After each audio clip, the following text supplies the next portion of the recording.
Okay जी। सो सबसे पहले अगर हम मैट्रिक्स को डिफाइन करना चाहें तो हम उसको डिफाइन किस तरह से करेंगे। हम ये देखेंगे कि उसको डिफाइन करने का तरीका क्या है। मैट्रिक्स इज द अरे ऑफ एलिमेंट। क्या? अरे ऑफ एलिमेंट। अरे ऑफ एलिमेंट, ARR AY, ये थोड़ा सा खैर सही नहीं लिखने होगा। अरे ऑफ एलिमेंट्स, ELEMENTS, अरे ऑफ एलिमेंट्स। अब मोर स्पेसिफिकली जब हम मैट्रिक्स की बात करते हैं तो हम इसको 2 डायमेंशनल अरे ऑफ मैट्रिक्स ऑफ एलिमेंट्स कहते हैं। आल्दो के जो 1 डायमेंशनल डेफिनेटली अरे भी होती है, लेकिन हम उसको 2 डायमेंशनल ही लेते हैं जनरली। जो अगर हम इसको डिफाइन करेंगे, आपकी बुक के ऊपर भी जो डेफिनेशन होगी मैट्रिक्स की वो यही होगी कि 2 डायमेंशनल। तो मैं यहाँ पे अगर इसकी डेफिनेशन के अंदर 2 डायमेंशनल का वर्ड ऐड कर दूँ, 2D का वर्ड ऐड कर देता हूँ, तो ये उसकी डेफिनेशन वैसी ही है जो कि आपकी बुक के ऊपर लिखी है, 2 डायमेंशनल अरे ऑफ एलिमेंट्स। अब आगे कुछ थोड़ा सा उसकी एक्सटेंशन में ये भी लिखा हुआ होगा, इनक्लोज्ड इन स्क्वायर ब्रैकेट्स भी लिखा हो सकता है उसकी एक्सटेंशन के अंदर। तो 2 डायमेंशनल अरे of elements enclosed in square bracket, मैं यहाँ पे इनक्लोज्ड भी कर देता हूँ, ENCLOSED, इनक्लोज्ड। सो एक मिनट आप जरा वेट करोगे।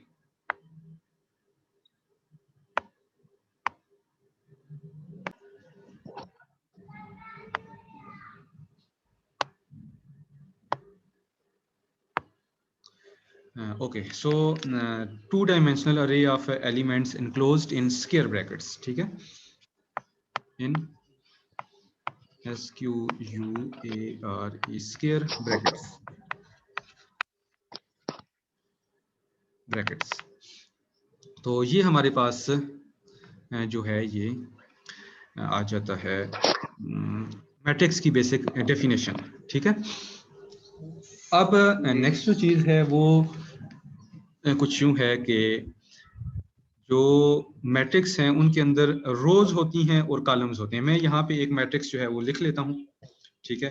लेट्स से कि मैं एक मैट्रिक्स डिफाइन करता हूँ जिसको मैं नाम देता हूँ ए का, और ये जो ए मैट्रिक्स है that is actually equal to square brackets के अंदर हमने कहा था ये 2 डायमेंशनल अरे होती है। 2 डायमेंशनल में एक जो है हम लिखते हैं ए, दूसरा हम लिखते हैं बी, तीसरा हम लिखेंगे सी, और फोर्थ हम जो लिखेंगे वो होगा डी। ए बी सी और डी।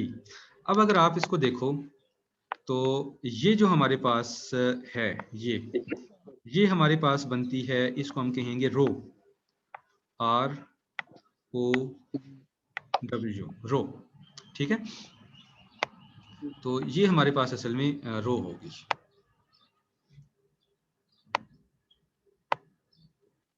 ROW, रो।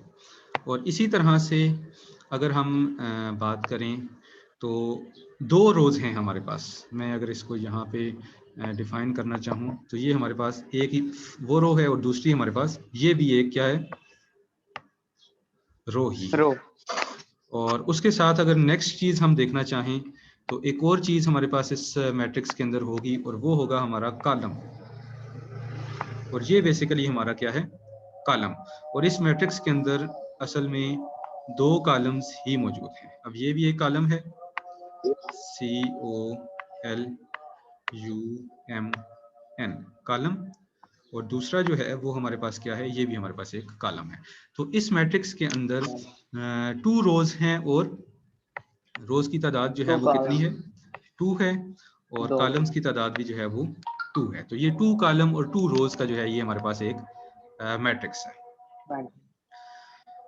अच्छा, इसके अलावा अगर हम थोड़े से और मैट्रिसेस को डिफाइन करना चाहें तो हम उसको डिफाइन कर सकते हैं, और वो होगा जी, लेट्स से कि हम इस तरह से अगर हम उसको डिफाइन करना चाहें तो ये होगा जी, लेट्स से कि मैट्रिक्स बी हम लिखते हैं, और वो जो मैट्रिक्स बी है that is actually equal to, हम इसको लिख देते हैं ओनली ए, ठीक है। अब ये ए बी सी डी जो है ये डिफरेंट वेरिएबल्स हैं, इनकी अपनी वैल्यूज होंगी, ये 1 2 3 4 वैल्यूज होंगी जो कि कांस्टेंट वैल्यूज इनके साथ एसोसिएटेड होगी। अब ये भी हमारे पास एक जो है ये भी मैट्रिक्स है, ठीक है। अच्छा, ये जो है मैट्रिक्स, इसमें हमारे पास एक रो है और एक ही हमारे पास क्या है, कॉलम है। ये हमारे पास एक रो है, ठीक है। और इसी तरह से अगर हम कॉलम की बात करें तो ये एक हमारे पास क्या है, कॉलम है। तो वन रो वन कॉलम का ये हमारे पास एक मैट्रिक्स बन जाता है। इसी तरह से अगर हम एक और मैट्रिक्स डिफाइन करें, उसको सी का नाम दे दें, तो ये जो मैट्रिक्स होगा, लेट्स से कि मैं इसको बना लेता हूँ। ये हमारे पास लिखते हैं हम इसको ए बी, और हम इसको ऐसे लिख देते हैं। अब इसको अगर हम गौर से देखें तो इसके अंदर हमारे पास जो है वो कितने रोज हैं, एक रो है, ठीक है, और दो कॉलम्स हैं। गुड। तो ये हमारे पास इस तरह से मैट्रिक्स बन जाएगा। इसी तरह एक और मैट्रिक्स मैं यहाँ पे डिफाइन कर लेता हूँ, सी और डी में हम इसको मैट्रिक्स को डिफाइन कर लेते हैं। और ये हमारे पास असल में होगा कुछ इस तरह से, मैं डिफाइन कर लेता हूँ, इसको मैं लिख देता हूँ ए और बी, ठीक है। अब ये जो है, इसमें हमारे पास अब क्या है, एक रो, दो रोज हैं और एक कॉलम है। दो रोज हैं और कॉलम है। एक कॉलम है। तो इस तरह से हम इन मैट्रिसेस को डिफाइन करेंगे। अच्छा, अब आप जरा अपनी बुक को ओपन करें और वहां पे देखें कि ऑर्डर ऑफ मैट्रिक्स क्या होता है।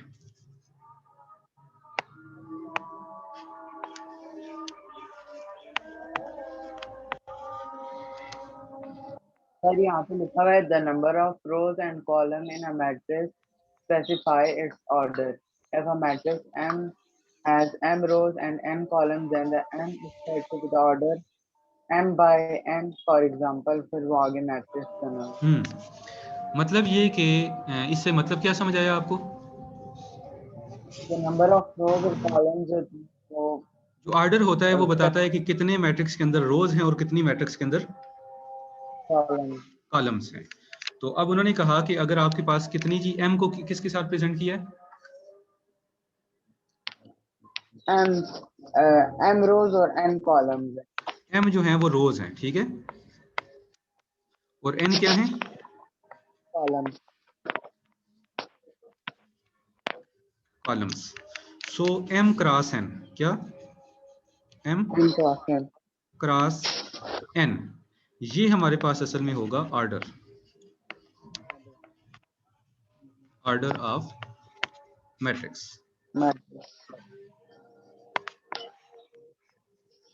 यहाँ तक बात समझ आ गई कि नहीं है? एम क्रॉस एन, ठीक है, ये क्रॉस है, असल में थोड़ा सा यहाँ पे समझने की जरूरत है, सॉरी, ओके।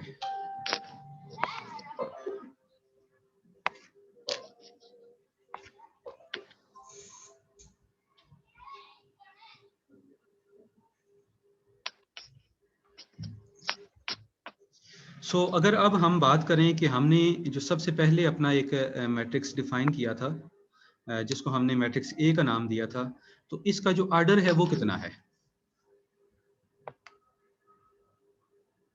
अब अगर हम इसके ऑर्डर की बात कर लें,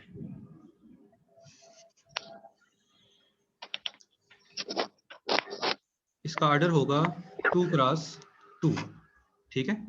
ये जो चीज होगी इसको हम कहेंगे order of matrix A, order of matrix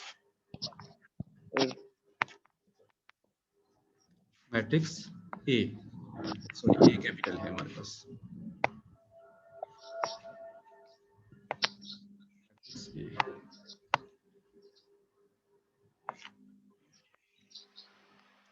matrix A. यहां तक बात समझ आ गई कि नहीं आई?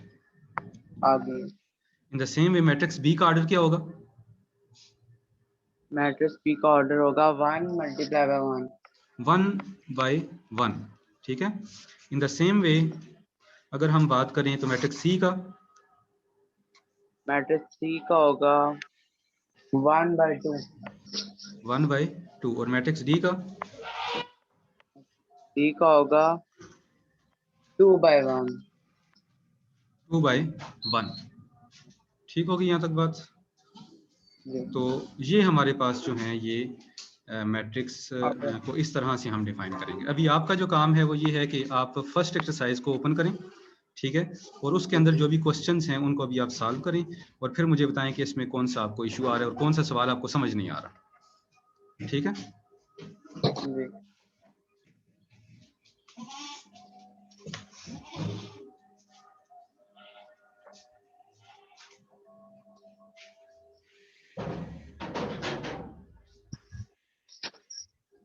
जरा आप मुझे पढ़ के बताएं कि फर्स्ट जो है वो क्या है। First question है, find the order of following matrices. ठीक है, तो आपके पास नीचे मैट्रिसेस हैं और उनके ऑर्डर फाइंड करने हैं, इसको आप करेंगे। नेक्स्ट बताएं आप मुझे। Which of the following matrices are equal? कौन से मैट्रिसेस जो हैं वो इक्वल हैं। तो ये काम अभी तक हमने नहीं किया। अब ऑर्डर तो आप फाइंड कर सकेंगे, इसमें तो कोई इशू नहीं होगा, ऐसे ही है ना। तो जी। अब हम जो है वो कर लेते हैं क्या जी, इक्वल मैट्रिसेस हम कर लेते हैं। ठीक है, अब लेट्स से कि हम एक मैट्रिक्स डिफाइन करते हैं, उस मैट्रिक्स को हम ए का नाम दे देते हैं, और वो जो मैट्रिक्स ए होगा वो हमारे पास कुछ इस तरह से होगा कि a matrix A is equal to, let's say कि 1 2 3 और 4। ठीक है, और मैट्रिक्स बी को हम डिफाइन कर लेते हैं कि बी मैट्रिक्स हमारे पास होगा लेट्स से कि 2 -1 और उसके बाद 2, और इसको हम कर लेते हैं 1 + 2, और ये हमारे पास लेट्स से हम कहते हैं जी दिस इज 4। ठीक है, जी। तो अब ये दो मैट्रिक्स को अगर हम देखें तो इसको थोड़ा सा सेकंड मैट्रिक्स बी को अगर हम थोड़ा सॉल्व करने की कोशिश करें तो ये बनेगा 2 - 1 = 1। तो मैट्रिक्स बी का फर्स्ट एलिमेंट मैट्रिक्स ए के फर्स्ट एलिमेंट के इक्वल है। In the same way matrix B का सेकंड एलिमेंट मैट्रिक्स ए के सेकंड एलिमेंट के इक्वल है, फर्स्ट रो का सेकंड एलिमेंट। इसी तरह से जी। मैट्रिक्स जो आपके पास बी है उसका सेकंड रो का फर्स्ट एलिमेंट जो है वो भी क्या है, इक्वल है। इक्वल है। 3 3 2 + 1 3, और ये भी 3 है। In the same way fourth भी इक्वल है। तो हम इस सूरत में कहेंगे, अगर ऐसी सूरत हाल बनती है तो हम कहेंगे A is equal to B, matrix A is equal to matrix B.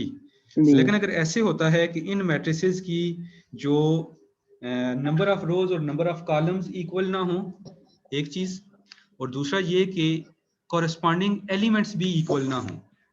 ठीक है, कॉरेस्पॉन्डिंग एलिमेंट्स, तो फिर हमारे पास ये मैट्रिसेस कभी भी इक्वल मैट्रिसेस नहीं होंगे। नहीं। बात समझ आ रही है कि नहीं आ रही। लेट्स से कि हम डिफाइन करते हैं एक मैट्रिक्स को, और लेट्स से कि ये ए ही मैट्रिक्स है और मैं अपना बी के बजाय सी को डिफाइन कर लेता हूँ। एक सी मैट्रिक्स यहाँ पे डिफाइन करते हैं, और सी को मैट्रिक्स को मैं लिखता हूँ 1 और 2।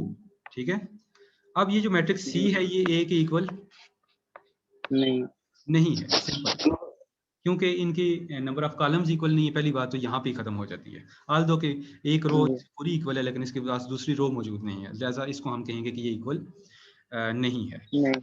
लेकिन ऐसा भी हो सकता है कि अब लेट्स से कि मैं सी मैट्रिक्स हमने डिफाइन कर लिया है, मैं एक मैट्रिक्स डी भी डिफाइन कर लेता हूँ यहाँ पे, और मैट्रिक्स डी को डिफाइन करता हूँ 0 2 3 और 4।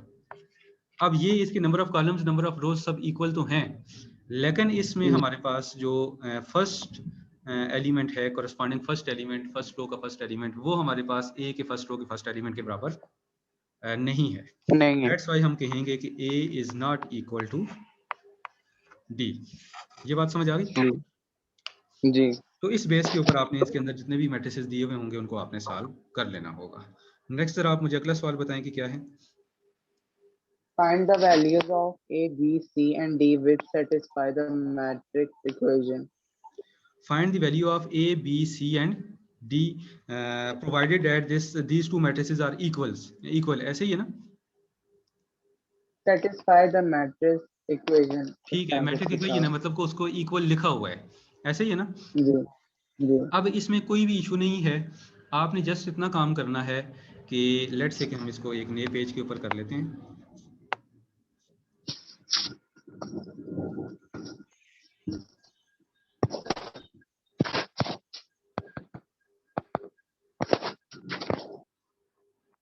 एक मिनट के लिए मैं अब नेक्स्ट पेज के ऊपर जा रहा हूँ। Okay,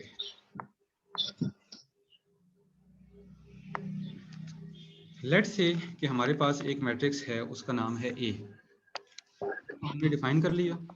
this A is actually equal to what, 1 2 A and B, ठीक है। और मैट्रिक्स जो है दूसरा B जो है वो क्या है जी, डेट इज 1 2 3 4, सही। और हमें एक और बात भी दी हुई है, और वो ये दी हुई है कि A जो है वो B के क्या है, इक्वल है, ठीक है। और आपकी बुक के ऊपर लिखा होगा, तो आपकी बुक के ऊपर जो क्वेश्चन लिखा होगा वो शायद ऐसे लिखा हुआ है, आप मुझे कंफर्म कर सकते हैं।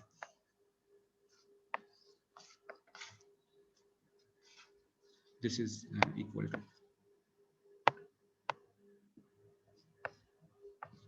आपकी बुक के ऊपर लिखा हुआ है जी इस तरह से, ऐसा ही है सर। फर्स्ट ए मैट्रिक्स में लिखा हुआ है A+C, नहीं, फिर जो A इसकी जो एक्चुअल फॉर्म बनती है वो ऐसे ही बनी हुई है ना, कि एक मैट्रिक्स है और उसके बाद इक्वल टू है और उसके बाद दूसरा मैट्रिक्स है, जी इसी ऐसा ही है तरह। ना। मैं जस्ट इसको जनरल पे ले रहा हूँ, आप जो क्वेश्चन है आपने खुद सॉल्व करना है, एक्सरसाइज का क्वेश्चन आपने सॉल्व करना है, मैं जस्ट आपको तरीका बता रहा हूँ कि आपने कैसे इसको करना है, ठीक है। ओके, सो अब देखें वन जो है, अब हमने कॉरेस्पॉन्डिंग जो एलिमेंट्स हैं ना उनको हमने देख लेना है और उनको हमने सॉल्व कर लेना है। वन जो है वो वन के इक्वल है, टू जो है वो टू के इक्वल मौजूद है, ठीक है। अब इसका मतलब ये हुआ कि अगर ये दो मैट्रिसेस इक्वल हैं तो इसका मतलब है कि A is equal to 3 and B is equal to 4। इस बात की समझ आई? सर ये किस तरह हाँ A को खुद से वैल्यूज पुट किए हैं और B नहीं, की? हमने ये जो हमारे पास, ठहरे एक मिनट में जरा, हाँ अब ये जो हमारे पास दो मैट्रिसेस है ना, ये पूरी जो इक्वेशन है ये वाली, जी इसमें हमने असल में देखना है कि अगर आपको यहाँ पे ये देखें, ये जो चीज है ना A, जी इस A की कोरस्पॉन्डिंग हमारे पास जो राइट हैंड साइड पे है वो ये 3 है, ऐसा ही है ना। जी। और इस B के कोरस्पॉन्डिंग हमारे पास यहाँ पे क्या है, 4। 4 है। तो इसका मतलब ये हुआ कि क्योंकि ये दो मैट्रिसेस आपस में इक्वल हैं तो इसके कोरस्पॉन्डिंग एलिमेंट्स भी इक्वल होंगे। जिस तरह ये 1 के इक्वल है, 2 जो है वो 2 के इक्वल है, तो इसका मतलब है कि A जो होगा वो 3 के इक्वल होगा और B जो होगा वो 4 के इक्वल होगा। जी लिहाजा हमने इस इक्वेशन को देख के हमने A और B की वैल्यू फाइंड कर ली है कि A इज इक्वल टू 3 है और B इज इक्वल टू 4। 4 है। ये बात समझ आ गई? जी अब ऐसा भी हो सकता है, इसमें कुछ थोड़ी सी और चेंजिंग भी हो सकती है, इसको मैं थोड़ा सा और कॉम्प्लेक्स करके आपको बता रहा हूँ। आपकी बुक के ऊपर ये भी हो सकता है कि आपने आपकी बुक के ऊपर दिया हुआ A माइनस बी, सॉरी मैं इसको कलर चेंज हो रहा है, A माइनस बी,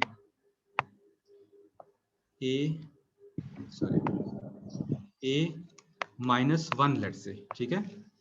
और उसके बाद यहाँ पे आपके पास लेट से 2 आ जाता है, यहाँ पे आ जाता है जी B+3 और यहाँ पे आपके पास आ जाता है जी 4, ठीक है। और आपके पास इक्वल टू आता है और आपके पास इक्वल टू में आता है लेट से 0 2 5 और 4, ठीक है। ऐसा सवाल भी आपको मिल सकता है।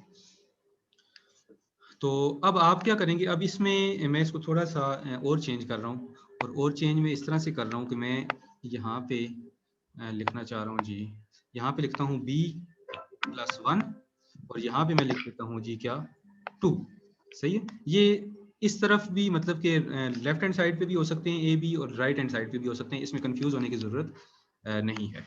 सो अब आप देखें कि आपके पास यहाँ पे दिस इज A-1, ठीक है। और यहाँ पे क्या है, A-1 और इस यहाँ तरफ पे क्या है, 0 0 है, ठीक है। और यहाँ पे अगर हम देखें तो यहाँ पे ये B+1 है और इस तरफ क्या है, 2। 2 है, सही है। तो अब हमने ये काम करना है कि हमने कोरिस्पॉन्डिंग एलिमेंट्स को इक्वल के साइन के साथ लिख देना है, कोरिस्पॉन्डिंग एलिमेंट्स की इक्वेशन बना लेनी है। ये इक्वेशन जो है मैट्रिक्स की है, हमने कोरिस्पॉन्डिंग एलिमेंट्स की इक्वेशन बनानी है, ठीक हो गया। So A-1 is equal to what, 0 0 and B+1 is equal to, sorry, 2 that is equal to 2. B+1 is equal to 2, या अगर हम उसकी उसी अरेंजमेंट में लिखना चाहें तो हम लिख सकते हैं 2 = b + 1, लेकिन अगर आप ऐसे भी लिखते हैं तो कोई इशू नहीं है। अब हमने क्या करना है, इसको इक्वेशंस को क्या करना है, सॉल्व करना। अब ये वही सॉल्यूशन है जो मैंने आपको प्रैक्टिस के तौर पे इससे पहले दे चुका हूँ। तो a = 1 आ जाएगा हमारे पास, ये -1 है, दूसरी तरफ जाके हमारे पास राइट हैंड साइड पे +1 हो जाएगा। इन द सेम वे अगर आप यहाँ पे बात करें तो b = what, 2 - 1, and that is something called b = what, 1। 1। तो b = 1 आ जाएगा, और ये हमारे पास इस तरह का इक्वेशन आ जाएगा, और ये हमने a और b की वैल्यू फाइंड कर लेंगे। ठीक हो गया। तो ये जो अब आपके पास एक्सरसाइज के क्वेश्चंस हैं, इनको आप इस तरह से सॉल्व कर सकते हैं। कोई इशू नहीं, सही है। नेक्स्ट जरा क्वेश्चन आप मुझे बताएं। 3 क्वेश्चन है बस, चलिए फर्स्ट एक्सरसाइज की। ठीक है, चलें, ये आपकी फर्स्ट एक्सरसाइज सॉल्व हो गई है। अब आपका काम ये है कि ये आपने एक्सरसाइज को सॉल्व करना है। आप अपने रजिस्टर पे अलग से एक नया सेक्शन बना लें इस बुक के लिए, और इसको मतलब नीट सॉल्व कर लें, ठीक है, ताकि आपको जब पे स्कूल में जाएंगे तो एट दी एंड फिर आपको इतना सॉल्व ना करना पड़े। तो ये आप 3 क्वेश्चन मुझे सॉल्व करके कल चेक करवाएंगे, और फिर उसके बाद हम इसको देखेंगे कि बाकी हमने आगे क्या करना है। ठीक है,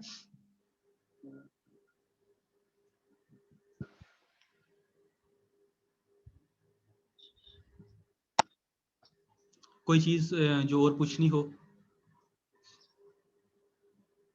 नहीं तो चलें ठीक है, अभी हम इसको एंड करते हैं, और इंशाल्लाह कल फिर हम देखते हैं। ओके, थैंक यू, अल्लाह हाफिज। अल्लाह हाफिज़।